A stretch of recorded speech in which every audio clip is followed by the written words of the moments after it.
Effectivement, quand Jean-Michel m'a dit que je passais après Karim, je me suis dit non, mais ça c'est juste pas possible, je ne peux pas passer après Karim, à chaque fois il me fait pleurer. Donc... Et en regardant le thème, je me suis vraiment demandé mais qu'est-ce que j'allais bien pouvoir vous raconter sur mon expérience des frontières. Et puis évidemment, comme chacun d'entre vous ici, si vous creusez un peu et vous réfléchissez un peu, vous allez trouver des liens entre votre vie et les frontières. Moi, je viens d'un milieu pas très favorisé, mais enfin, rien à voir. Mes parents étaient profs, je suis fille de fonctionnaires, les serviteurs du service public, les bons élèves, vous savez, et j'ai atterri à l'ESSEC. L'ESSEC, c'est une grande école de commerce, et j'ai l'impression que toute ma vie, j'ai navigué dans plusieurs mondes différents. Et donc c'est un peu l'histoire des frontières, elles sont géographiques, elles peuvent être culturelles. À l'ESSEC, c'est donc à Cergy-Pontoise, ça ne nous a pas échappé pour ceux qui connaissent, c'est une ville nouvelle, les betteraves, on construit des bâtiments, il y a une grosse dalle, il y a une grande école, c'est une espèce d'élite. Moi je suis arrivée le premier jour, je me souviens très bien, le premier jour de l'ESSEC, on nous a dit, alors vous êtes ici parmi l'élite de la France. Et alors là, je me suis dit, mais qu'est-ce que je fous là ? Ma mère, elle est instite, je ne suis pas du tout l'élite de la France, j'y connais rien, je ne connais pas tous ces gens. Je me suis vraiment demandé ce que je foutais là. Et en l'occurrence, du coup, il fallait bien vivre quelque part. J'habitais dans un des quartiers de Cergy qui s'appelle la Justice Pourpre. Alors, pour ceux qui connaissent bien les quartiers populaires, ils ont toujours des jolis noms de pâquerettes ou de fleurs. Donc, nous, on a la justice. À Cergy, il y a plein de couleurs de justice. Et donc, j'ai, pendant 4 ans, navigué entre l'élite de la France, qui était effectivement plus des CSP+. Les plus pauvres, c'était les comme moi, les fils de profs. Après, il y avait tout le reste. Et puis, dans le quartier où je faisais un peu de soutien scolaire, il y avait plutôt 5 enfants par chambre. Ils faisaient le devoir en bas dans la maison de quartier parce que à la maison, c'était difficile. Et j'avais l'impression déjà, à cet âge-là, de vivre entre des mondes qui s'ignorent complètement, qui ont plein de préjugés les uns sur les autres, et de moi-même plus trop savoir où j'habitais. Est-ce que j'appartiens à ce monde-là ou est-ce que j'appartiens à ce monde-là ? Et donc cette question de qui on est finalement et est-ce qu'on veut absolument appartenir ? Est-ce qu'on veut absolument appartenir à une communauté ? Je pense qu'il y a un besoin humain évident, mais il y a aussi peut-être dans ceux qui arrivent à dépasser ça un peu, et ça va m'amener à l'histoire d'unicité et dans les frontières derrière. Ce qui a été le plus fort, c'est justement le frontière entre la réalité et l'utopie. Moi, j'ai été toute ma vie, là, depuis 20 ans, entre tout est possible. Donc, on a des utopies. Alors, évidemment, quand on a eu l'affection et quand on a eu une enfance heureuse, peut-être qu'on peut plus se projeter vers ça. Mais c'est ça qui m'a le plus bercée. Et c'est vrai que tout est beaucoup né de cette expérience de vivre entre deux mondes sociaux quand même qui n'avaient rien à voir, et où je voyais les préjugés s'exprimer de manière assez violente parfois et de manière assez terrible. D'ailleurs, après, je me suis mariée. Kane, mon nom Kane, c'est sénégalais, parce que, alors évidemment, dans le concept... je ne sais plus où j'appartiens et je veux aller voir ailleurs si j'y suis. J'ai trouvé le moyen de me marier avec un Sénégalais musicien qui n'a pas fait d'études, vous voyez à peu près le genre. Donc là, c'est une grande expérience d'ailleurs, de transfrontalière, culturelle, d'arriver... je rigole beaucoup avec les profs qui... Enfin, je rigole pas du tout d'ailleurs, j'alerte souvent. Les profs qui engueulent les petits enfants d'origine africaine qui baissent les yeux quand on leur parle. Ça m'a toujours beaucoup marqué parce que c'est quand même le b.a.-ba de ce qu'il faut savoir, c'est qu'en Afrique, le minimum, c'est de baisser les yeux. Quand un adulte vous parle, c'est un signe de respect. Et quand on leur apprend ça à la maison et qu'à l'école, on les engueule parce que quand on te parle, il faut regarder dans les yeux. Ça, c'est un exemple de frontière. Moi, je l'ai vécu sur plein d'autres sujets dans ma vie personnelle, évidemment, sur essayer de comprendre qu'est-ce que c'est que la politesse, qu'est-ce que c'est la transgression, qu'est-ce qui est poli, qu'est-ce qui n'est pas poli. Quand on est dans des milieux interculturels, et je pense que vous l'êtes aussi pour beaucoup d'entre vous, c'est vrai que parfois, on est dans l'ouverture, d'essayer de comprendre, de se mettre à la place de l'autre, et puis et quelle est la limite de ce qui est acceptable pour soi. Et donc, cette réflexion personnelle permanente, c'est vrai que j'ai l'impression de l'avoir beaucoup vécu, d'une part en étant entre plein de mondes sociaux, et puis aussi en vivant dans ma vie personnelle une relation complètement interculturelle qui du coup te questionne en permanence. Bon, petite parenthèse personnelle, je voulais surtout vous parler du grand saut que j'ai fait, qui est transfrontalier plutôt entre des mondes professionnels différents, que j'ai fait en sortant sur ma dernière année d'études. J'ai rencontré C'était dans les années 95, une jeune américaine qui s'appelle Lisbeth, qui est devenue une grande amie et qui m'a fait découvrir aux États-Unis une association qui s'appelle City Year, pour une année pour la ville, et qui avait inspiré Clinton pour lancer le service civil volontaire aux États-Unis. Et donc cette association faisait un truc simple, il mélangeait, et je parle au passé mais ça existe toujours, il mélange des jeunes des différentes communautés culturelles aux États-Unis, donc des Noirs américains, des Hispaniques, des Blancs qui ont plutôt des vies où ils ne se croisent pas parce qu'ils vivent dans des communautés géographiquement très isolées. Et pendant une année, il les amenait à aller dans les écoles, mener des missions d'intérêt général, on va dire, mais pendant un an ensemble en équipe, pour aider les écoles, aider les quartiers, aider la société autour d'eux. Je ne sais pas si vous avez entendu parler des Peace Corps, c'est un grand mouvement que Kennedy avait lancé. Il y a une phrase très fameuse de Kennedy dans les années 60 qui dit « Ne demande pas ce que tu peux faire, ce que ton pays peut faire pour toi, mais ce que toi tu peux faire pour ton pays ». Il a lancé Kennedy en lançant cette phrase, un truc qui s'appelle les Peace Corps, qui est un peu comme nos volontaires de la solidarité internationale. Je ne sais pas si certains connaissent ça, mais c'est des Américains qui vont au fin fond de l'Afrique et de je ne sais pas où pour essayer de contribuer au développement du monde. Alors il y a un truc très très culturel, un peu spécial pour des Français. On est très critiques quand on voit ça, et Clinton, quand il a lancé AmeriCorps dans les années 95 sur le modèle de cette association-là, c'était un peu aussi un appel à l'engagement des jeunes, mais en disant pour aider le pays ici, chez nous aussi, dans nos quartiers, on a besoin de vous. Et je trouvais que c'était très beau. Alors c'est très utopiste. Moi, je suis hyper utopiste. Mais derrière, on m'a dit que ça s'appelait de l'entrepreneuriat social. C'est quand tu es utopiste, puis que tu essayes quand même de faire les trucs, et puis que tu perds pas l'utopie. Bon, je sais pas, peut-être que ça s'appelle comme ça. Mais en tout cas, l'utopie qu'on a eue à plusieurs, d'ailleurs, à ce moment-là, c'était de dire, mais c'est quand même génial cette idée, c'est complètement utopiste, ou idéaliste, ou rêveur, je ne sais pas. Mais si ici en France, alors on n'est pas les États-Unis, on n'a pas les quartiers afro-américains, certes, mais enfin quand même, moi je vivais dans un quartier de Cergy et j'allais la journée à l'ESSEC, enfin ils se parlent pas du tout non plus. Enfin c'est peut-être d'autres genres de carcans, mais c'est pas du tout les mêmes réalités, c'est pas les mêmes mondes, et malheureusement si on fait pas gaffe, on va se taper dessus. D'ailleurs ça s'est passé souvent. Donc c'était peut-être très utopiste, mais nous notre vision ça a été de se dire, si en France ça faisait partie de l'éducation de tous les jeunes, de consacrer une année de leur vie à faire des trucs pour la société et de rencontrer des gens, des jeunes, de le faire avec des gens justement en sortant de leur zone de confort, en sortant de leur milieu, de leur milieu culturel, de leur milieu confessionnel, entre guillemets, pour ceux qui ont des croyances très fortes, ceux qui n'ont pas fait d'études, sortir justement des groupes de jeunes délinquants ou des groupes de jeunes où on est quand même tous vachement un peu entre nous, parce que c'est les parcours aussi des politiques publiques, c'est les parcours de vie. Donc les étudiants sont avec les étudiants, les jeunes qui ont décroché sont avec les jeunes qui ont décroché, les jeunes dealers ils sont avec les jeunes dealers. Ça c'est malheureusement des phénomènes de société qui sont universels. Mais donc l'utopie c'était tout basique. Et si on arrive ne serait-ce que 8 mois dans leur vie, ou 6 mois, à faire en sorte qu'ils sortent de leur communauté, entre guillemets, confessionnelle, sociale, de délinquance, ou d'étudiants, ou machin, ils sortent de leur zone de confort, et pendant 6-8 mois, ils vont faire des choses pour les autres, on pourrait changer drastiquement les mentalités dans notre pays. Alors c'est totalement utopique, peut-être, mais imaginez, on est en France dans un système éducatif qui nous apprend beaucoup à nous bourrer la cervelle, ce qui est très bien parce que peut-être c'est bien, on a des connaissances. Après, du coup, quand tu es foire, quand tu n'es pas adapté, généralement tu gicles. Et puis là, ton spectre des possibles est à peu près égal à 0. Donc à partir du moment où tu décroches, t'es foutu, et la société te fait bien comprendre qu'il n'y a pas quand même beaucoup de perspectives. Et puis du coup, connaissance. On n'est pas dans une société qui nous apprend à être acteur, qui nous apprend à avoir une place, à se bouger, à se faire que tout est possible, à parler en public.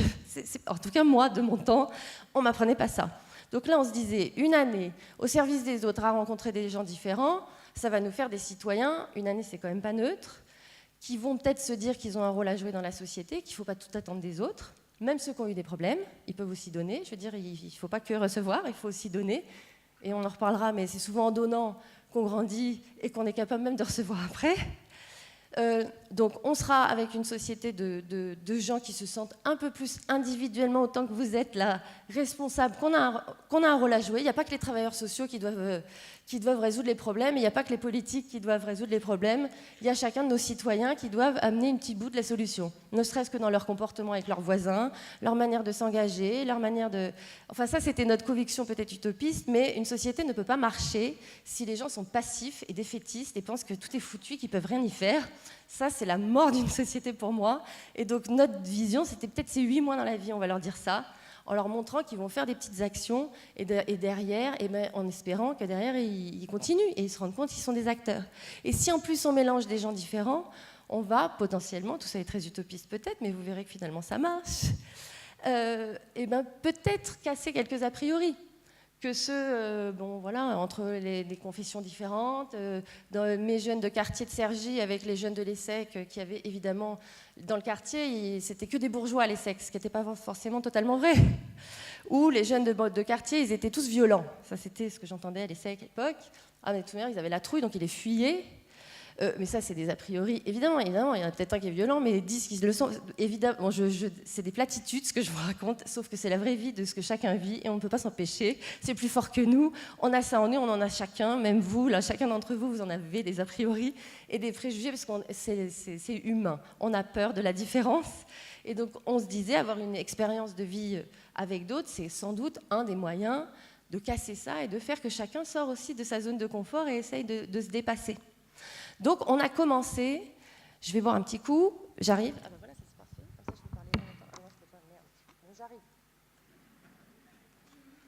Je voulais parler en même temps, bref. Donc, 95, on a cette vision un peu utopiste, il faudrait que tous les jeunes fassent une année comme ça, faire des trucs pour la société. Bon, moi j'avais 20 ans, j'avais fait l'ESSEC, hein, je ne suis pas travailleur social, comme ça ne vous a pas échappé. Donc moi, j'y connais rien, ni aux politiques, ni au travail social, ni à l'éducation, ni rien du tout. Donc nous, tout basique, et je pense que la première frontière que j'ai franchie à cette époque-là, c'est quand même la frontière de moi-même, de est-ce que je suis capable de faire un truc pareil. Et l'américaine, ma copine, je pense, a beaucoup joué, et ça, c'est la culture américaine. Alors vraiment, je les aime pas sur plein d'aspects, mais alors ça... La culture américaine du tout est possible, je pense qu'elle me l'a transmise et qu'elle ne me l'aurait pas transmise, j'aurais rien fait, je ne sais pas ce que j'aurais fait. Donc, elle m'a mis confiance quand même. Donc, la frontière de mes propres possibilités, du champ de mes possibilités, je pense que je l'ai dépassée à ce moment-là. On a commencé en disant, bon, ok, on va faire comme les Américains appellent ça, c'est très chic, les action tanks. Vous savez, il y a les think tanks qui pensent et il y a les action tanks qui font des trucs, qui modélisent et qui derrière proposent. Donc je ne savais pas que ça s'appelait comme ça à l'époque, mais apparemment ça s'appelait comme ça. Donc on avait cette idée, on aurait pu faire une tribune dans Le Monde ou je ne sais pas, bon, personne ne l'aurait publié, parce qu'on a dit bon, on va essayer, on va réunir 20 jeunes, des jeunes bac-5, bac+5, un jeune des quartiers de Cergy et un jeune qui sort de l'ESSEC, et puis pendant 8 mois, on va essayer de leur trouver des missions utiles, faisables ensemble, ce qui n'est pas gagné quand même. Donc, on a demandé aux associations, alors sur la région parisienne, on a commencé sur Saint-Denis et Montrouge, de mémoire, en allant voir les associations, en gros, de la ville, les maisons de retraite, les hôpitaux, et leur disant, bon voilà, nous, on va avoir des jeunes pendant 8 mois, ils vont être motivés, on ne savait rien, mais bon, on va avoir des jeunes qui vont être motivés, qu'est-ce que vous avez comme mission à leur confier? Alors là, le champ des possibles, j'ai halluciné, parce que, ah ben non, bah rien, qu'est-ce que vous voulez qu'on fasse faire à des jeunes, ils n'ont pas d'expérience. Donc en fait, ça a l'air de rien, mais ouvrir les portes de sa structure comme association, comme collectivité, comme en disant je fais confiance à des jeunes qui ont quand même, on peut regarder qu'ils ont de l'énergie, de la créativité, ils ont de l'imagination, ils peuvent apporter plein de choses. Dans la théorie, ben en fait, c'était plutôt des murs au début de non, oh là là, non, des jeunes, on ne peut pas. Et puis nous, on venait en leur disant qu'on va les encadrer, les jeunes. Donc vous n'aurez pas trop à les encadrer, mais malgré ça, c'était quand même pas évident. Donc ça a été déjà la première frontière d'essayer de s'ouvrir à quelque chose de nouveau. Parce que ces jeunes, c'était un peu des bénévoles, des volontaires, on appelle ça maintenant, parce qu'ils étaient un peu à temps plein, mais ce n'étaient pas des professionnels. Bon. Donc ça a été d'essayer d'ouvrir le spectre du possible, de voilà, qu'est-ce qu'on pourrait imaginer comme mission nouvelle, qu'on pourrait confier à des jeunes dans notre structure, dans notre maison de retraite, dans notre hôpital. Bon, finalement, on a trouvé, mais voilà, il y a eu la frontière. Donc le modèle, c'était octobre-juin, une année scolaire, à temps plein, mais pas salarié, c'est pas un boulot, c'est un engagement en équipe. On mélange des jeunes de différents quartiers en particulier, des gens qui ont foiré sur les bancs de l'école, des gens qui ont fait des études supérieures, et pendant les 8 mois, on va leur confier des missions. Et on va les indemniser un petit peu. Donc là, on a aussi un petit peu transgressé. Donc là, c'était carrément la frontière de la légalité, pour ne rien vous cacher, puisqu'on a indemnisé ces jeunes pendant 8 mois, illégalement, il faut le dire, puisque c'était illégal d'indemniser des bénévoles. Parce qu'il n'y avait pas volontaire, service civique, tout ça, à l'époque, ça n'existait pas. Donc on a dit, mais attendez, on les prend 8 mois quand même, il faut qu'on leur donne de quoi juste au moins manger, une petite indemnité, parce que sinon les jeunes de milieux défavorisés ne pourront pas du tout le faire, et puis c'est pas juste, et puis en plus, il faut quand même... Ouais. Donc nous, on est parti du principe qu'il fallait quand même leur donner une petite indemnité. Donc je me souviens à l'époque, on a dû faire le montant du RMI de l'époque, qui était le montant des objecteurs de conscience aussi par ailleurs. Bon. On a trouvé les sous par des entreprises. Alors ça, c'est la casquette ESSEC qui a dû m'aider, parce qu'on était très mal vus dans le secteur social, peut-être encore, je ne sais pas, je crois pas, je crois moins, mais au début, on était mal vus dans le secteur associatif, plus que dans le secteur du travail social, au contraire d'ailleurs. Dans le milieu associatif, on disait c'est qui ces ESSEC qui prennent de l'argent d'entreprises. Alors maintenant, tout le monde va taper les entreprises. Enfin, je ne sais pas vous. La Maïf, bon d'accord, c'est l'économie sociale. Bon, nous, à l'époque, on ne savait rien de rien. On est allé demander des sous à des entreprises en leur disant « Regardez, c'est formidable, on va prendre des jeunes, ils vont rendre des services au pays, puis en même temps, ils vont se développer, vivre une expérience de diversité. » Donc c'est des entreprises, en gros, par leur mécénat. C'était le tout début du mécénat social à l'époque, qui ont financé les indemnités et les encadrants salariés, parce qu'on a embauché, pour le coup, souvent des anciens éducateurs, en encadrant des jeunes, et les sous venaient en gros d'entreprises mécènes, mais on faisait ça de manière pas légale. En gros, si les salariés c'était tout dans les règles de l'art, mais les volontaires, les jeunes, on les indemnisait alors qu'on n'avait pas vraiment le droit. Donc j'avoue avoir transgressé les frontières de la légalité, cher Jean-Michel, du coup, à cette occasion-là, mais en le clamant haut et fort, en disant « Mais regardez, il y a un vide juridique, ces jeunes-là, ils donnent du temps au pays, il faut quand même leur permettre de pouvoir le faire. » Donc on a fait du plaidoyer, comme on dit, non, on a d'abord testé, hein, c'est-à-dire que si la première année, on n'avait pas trouvé de jeunes prêts à s'engager, prêts à le faire, pas de diversité, c'est-à-dire que si on avait eu que les gens comme moi, plus aisés, bon, même si prof, c'est pas quand même, non pas... Enfin, des gens, voilà, des profils sociologiques uniques qui étaient prêts à le faire. Par exemple, les étudiants ou des gens, je sais pas, CSP+, on n'a pas eu de diversité. Si on n'avait pas trouvé de mission du tout, c'est-à-dire personne n'a de mission à confier à des jeunes, on aurait arrêté, évidemment. Il se trouve que la première année, c'était pas, même si ça a été galère au début, on a réussi et c'était hyper transformateur pour les jeunes. On a réussi à voir, on avait une jeune fille d'ailleurs qui était placée par la DAS, qui n'était plus en foyer, elle était, bon, je vous passe les détails d'une vie que vous devez connaître par cœur puisque vous en avez tous les jours, mais qui était vraiment assez cassée et très rebelle, enfin très en rejet de la société. Je crois bien que c'était vraiment la première fois où cette jeune fille a accepté de rentrer dans un collectif, parce qu'elle avait fui les foyers, elle ne voulait plus du tout être dans des collectifs, elle a été ensuite en famille d'accueil, elle était à la rue, mais par rejet, elle ne voulait plus. C'était la première fois de sa vie où elle acceptait de rentrer dans un collectif qui était dense, parce que tous les jours, ils étaient en équipe, et pendant 8 mois. Et de l'autre côté, on a eu une fille qui avait fait l'ESSEC, qui avait bossé pendant 1 an dans le marketing ou je ne sais pas quoi, et qui, grosse crise métaphysique, crise de sens, quoi, qu'est-ce que je veux faire de ma vie, voulait faire une pause. Donc je prends les extrêmes pour montrer qu'au final, on a réussi, et des jeunes de quartier, pour le coup, qui avaient leur famille, qui avaient certes raté pour beaucoup sur les bancs de l'école, donc qui avaient arrêté soit en seconde, soit même avant, en n'ayant pas ou en ayant eu leur BEP, mais sur des métiers qui ne les intéressent pas. Il y en a quand même beaucoup, malheureusement. On a réussi à avoir cette diversité, et ces jeunes-là étaient éminemment utiles. Du coup, on a continué. Et on a fait du plaidoyer pour essayer que l'État reconnaisse ça, que ça devienne légal, d'une part. Combien il reste ? ce qui me fait que ça devienne légal, et puis que ça devienne, pour nous, on est un cas laboratoire de quelque chose qui doit complètement nous dépasser. Notre vision, c'est qu'il faudrait que ça fasse partie de l'éducation de tous les jeunes, donc c'est certainement pas unicité qui pourrait le faire. Nous, notre but, c'était qu'il y ait une politique publique qui dise, ben voilà, après l'école, ou à un moment dans la vie, on passe un temps à faire des choses pour la société, c'est un temps de mixité, et ça va faire écho pour ceux qui lisent la presse, j'en parlerai à la fin. On en reparle encore en ce moment avec cette histoire de service national universel, bon, on en reparlera. Mais nous, notre vision, c'était ça, et donc on a fait du plaidoyer, en gros, pour qu'il y ait une loi, pour qu'il y ait de l'argent de l'État, pour que ça se développe, et que ça puisse être accessible à beaucoup plus que 20, 30 ou 40 jeunes. Et ça a mis du temps, mais c'était pas croyable. Donc on a fait... Alors là, les frontières de mes limites, moi je ne connais pas les politiques, mais alors là, depuis 20 ans, je les ai beaucoup fréquentées, du coup, parce qu'on les faisait venir, rencontrer des jeunes, se rendre compte, mais regardez ce qu'ils font, il faudrait arriver à valoriser ça, et puis il faut développer. Il a fallu les émeutes de banlieue en 2005 pour que, ça y est, Schplack, c'était sous Jacques Chirac à l'époque, je me souviens très bien, et Villepin, qui était Premier ministre, qui du coup avait besoin d'annoncer, de faire des trucs pour les jeunes, notamment les jeunes de quartier, et qui a dit on va créer le service civil volontaire sur le modèle d'unicité qu'ils connaissaient depuis un moment, mais on n'arrivait pas à faire décoller. Et donc ça a été la première création d'un dispositif public, le service civil volontaire, avec cadre légal et argent de l'État, qui est devenu ce qu'on appelle aujourd'hui le service civique. Donc Karim en a parlé tout à l'heure, parce que Karim a été... un de nos plus incroyables encadrants de jeunes, pas bénéficiaires, encadrants de jeunes, et formateurs d'encadrants pendant 10 ans, quasiment, je ne sais plus. Donc c'était après tout ce qu'il nous a raconté. C'était à la sortie, bien après.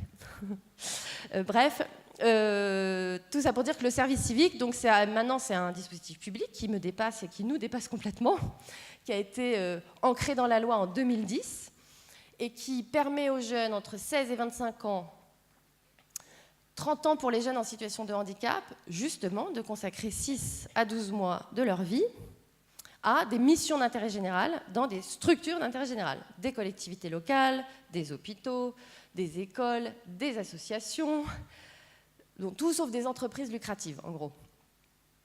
Le principe étant que ça doit être une étape de mixité sociale, tout le modèle unicité a été repris, qu'il y ait des temps pendant ce service de formation citoyenne, entre guillemets, c'est-à-dire de temps de prise de recul, où les jeunes peuvent réfléchir à ce que ça veut dire voilà, de décrypter les médias, par exemple. En ce moment, il y a un petit sujet quand même. Ce que ça veut dire que la laïcité, ce que ça veut dire que vivre ensemble, ce que ça veut dire que l'éco-citoyenneté pour moi, jeune, voilà. Donc il y a des temps de formation, entre guillemets, mais qui sont plutôt des temps d'ouverture citoyenne, et puis des temps de... réflexion sur mon avenir, parce que c'est que 8 mois dans la vie, qu'est-ce que je fais après? Donc il y en a c'est tout tracé, il y en a c'est pas du tout tracé, et donc ce dispositif-là, ça a permis d'avoir un cadre légal, d'avoir un portage politique et d'avoir de l'argent, puisque aujourd'hui c'est l'État qui paye les indemnités des jeunes, enfin une grande partie, la couverture sociale et la retraite, donc c'est maintenant reconnu dans un parcours, et qui paye un tout petit peu les structures qui les accueillent pour l'accompagnement, la formation, etc., etc. Le résultat aujourd'hui, et après comme ça je pourrais montrer la petite vidéo, c'est que toute cette petite histoire, pour dire qu'une petite association de petits groupes de citoyens lambda a finalement quand même, ça donne espoir, parce que ça dit qu'il y a des petites histoires qui génèrent des politiques publiques. Dans le médico-social, c'est éminemment vrai. Dans l'insertion par l'économique, c'était hyper vrai. C'est des époques que je n'ai pas connues, mais souvent, des politiques sont nées des initiatives citoyennes. Bon, nous, on est un autre exemple de ça, d'une politique publique qui est née d'une initiative citoyenne.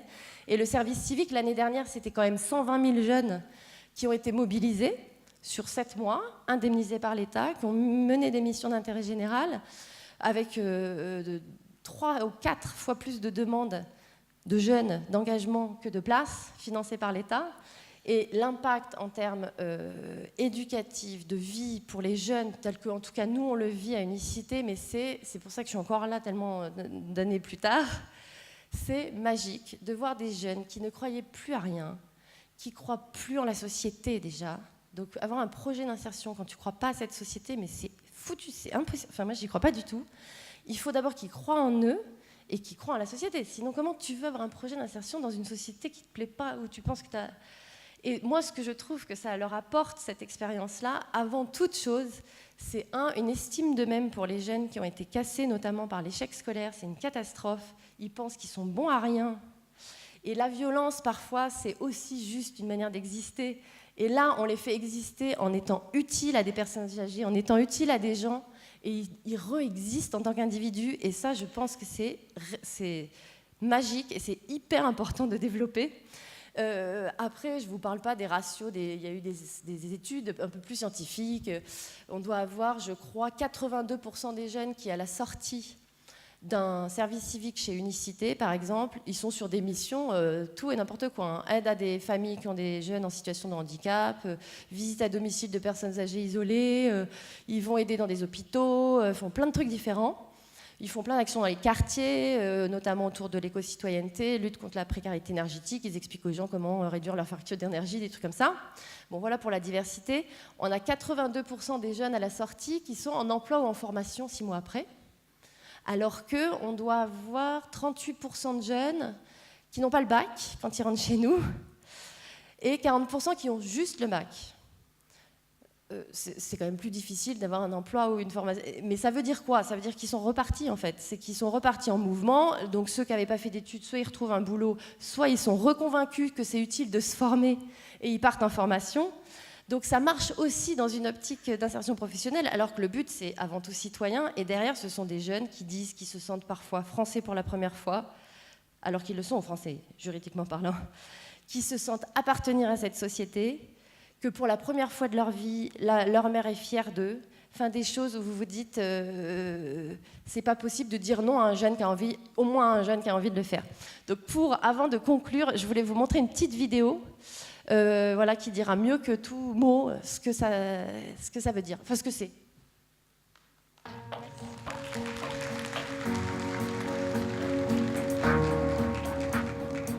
S'engager en service civique. Donner 6 à 9 mois de sa vie dans les quartiers, les écoles, les associations et les maisons de retraite. Prendre confiance en soi, réfléchir à son avenir, rebondir, trouver sa place. Se sentir acteur de sa vie, faire bouger les choses, donner et recevoir, être content de me lever chaque matin, sortir grandi de cette expérience. S'engager pour la planète, la santé, l'éducation, l'environnement, le respect, la solidarité. Consacrer une étape de sa vie aux autres, à la société et être fier de ce que l'on fait. S'engager pour être utile aux personnes âgées, aux familles, aux enfants. Dans la rue, au pied des immeubles, à domicile, là où on a besoin de nous. S'engager en équipe pour faire bouger le monde. S'ouvrir aux autres, rencontrer des gens différents, apprendre à les comprendre, apprendre à les respecter, s'enrichir de notre diversité, agir en équipe et construire ensemble la société de demain. Je m'appelle Vincent, je suis volontaire à Unicité. Pour moi, Unicité, c'est le partage. Je m'appelle Rebecca, pour moi, Unicité, c'est l'engagement. Je m'appelle Ken, pour moi, Unicité, c'est la solidarité. Je m'appelle Pauline, pour moi, Unicité, c'est la tolérance. Je m'appelle Julien, pour moi, Unicité, c'est l'esprit d'équipe. Je m'appelle Ruth, pour moi, Unicité, c'est la diversité. Je m'appelle Clément, je m'engage pour donner du temps aux autres.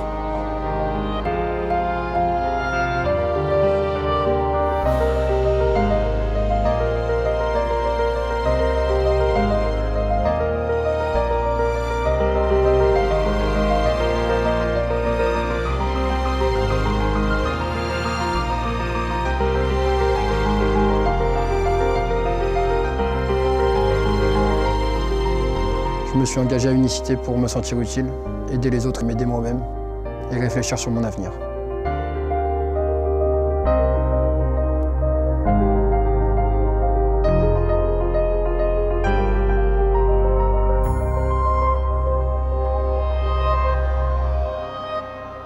Tous ensemble pour faire changer la société. Tous différents, tous solidaires. Depuis 1995, le rêve citoyen d'Unicité a inspiré le lancement du service civique. Depuis 1995, Unicité a accueilli et accompagné plus de 12 000 jeunes de toutes origines et niveaux d'études. Depuis 1995, nous avons aidé plus de 250 000 personnes. Personnes âgées, enfants, familles en difficulté, personnes en situation de handicap. Et demain, Unicité poursuit son combat pour un service civique universel. Pour une société plus engagée, plus tolérante, plus solidaire.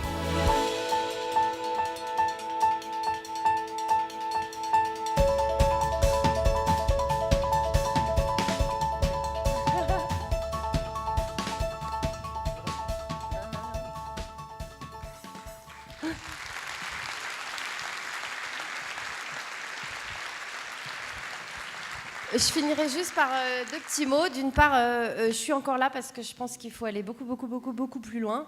Il y a beaucoup de jeunes. Là, la leçon, c'est qu'en gros, c'est en aidant les autres qu'on s'aide le mieux soi-même. Je pense que si vous ressortez avec juste ça comme message, j'aurais été utile à quelque chose aujourd'hui. Moi, je continue parce que je pense qu'il faudrait que tous les jeunes fassent ça. Tous les jeunes, c'est 800 000 jeunes par an. Là, on n'en est même pas à 150 000. Donc, il faut aller plus loin. On me dit que c'est pas possible, qu'il n'y aura pas l'argent, que c'est pas possible. C'est possible, je sais que c'est possible. Donc, tant que ça n'y est pas arrivé, je lâcherai pas. Alors, évidemment, je suis très à l'affût de tout ce qui se raconte sur un pseudo-service national universel de 1 mois. Ça, j'y crois pas. En revanche, du tout. En 1 mois, on peut pas être utile. Donc je préférerais vraiment beaucoup qu'on développe massivement le service civique en le rendant plus inclusif, en faisant que ce soit plus une étape de mixité pour tout le monde. Donc c'est ça en tout cas mon combat moi pour les prochaines années. Et puis vous, j'espère que vous y contribuerez. D'une part, en proposant à vos jeunes, c'est à partir de 16 ans, de venir, au moins qu'ils viennent chez nous, si ce n'est ailleurs, mais il y a un site, service-civique.gouv.fr. Alors souvent, ce site-là, c'est pas évident pour les jeunes qui n'ont pas l'habitude, un peu comme les recherches d'emploi, c'est pas évident. C'est pas un emploi, mais il faut écrire sa motivation, etc. Bon, au moins, s'ils viennent à Unicité, on ne demande pas tout ça, ils viennent à une réunion, machin, on leur raconte, c'est beaucoup plus facile. Mais même service-civique.gouv.fr, quand même, on ne sait jamais, il y a peut-être des missions plus proches de chez eux où nous, on n'est pas. Envoyez vos jeunes, honnêtement, c'est hyper formateur. Et puis si jamais ils ne trouvent pas de mission, vous m'appelez, on va se débrouiller, on trouvera une mission. Ça, c'est très important. La deuxième chose, c'est accueillir des jeunes aussi, vous. C'est 16 à 30 ans, 16 à 25.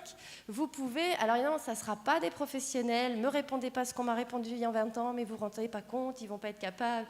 Ils sont capables de faire plein de trucs et ils vont vous soulager, que vous le vouliez ou non. Ça sera un bol d'air pour vous. Vous en accueillez peut-être déjà beaucoup, je ne sais pas. Mais si ce n'est pas le cas, honnêtement, accueillir des jeunes chez vous, c'est un souffle d'air. Ça va vous aider. Donc, n'hésitez pas à accueillir vous-même des jeunes en service civique. Et Unicité, on peut vous aider aussi, pareil, s'il y a besoin. Il n'y a pas de problème. Mais au moins, vous aurez contribué à ce que des jeunes puissent découvrir ce que vous faites et puis apporter leur petite pierre. Je vous remercie. Merci beaucoup.